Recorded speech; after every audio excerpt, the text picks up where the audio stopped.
کی قوم کو پہلے ہی عمران خان صاحب نے آواز دے دیا کہ آپ زمان پارک کی طرف جائیں، بلکہ میں بھی قوم کو بولتا ہوں جی آپ زمان پارک کی طرف جائیں، ادھر پہنچے، خان صاحب کا بازو بنے۔ اگر میرے اوپر کچھ یہ انہوں نے جو جعلی پرچے کروائے نہ کیے ہوتے تو آج میں خود بھی زمان پارک کے باہر خان صاحب کا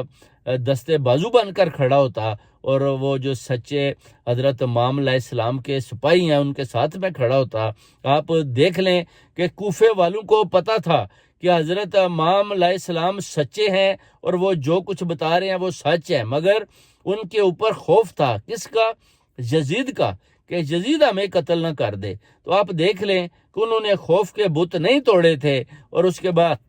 شہادتیں ہوئیں، کتنی زیادہ شہادتیں ہوئیں، اور اس کے بعد وہ بھی تو مارے گئے جو جنہوں نے خوف کے بت نہیں توڑے تھے، ان کو بھی تو موت آئی، ان کو بھی جا کے آپ قبرستانوں میں دیکھ لیں، وہ بھی دفن ہے، بچ تو وہ بھی نہیں پائے۔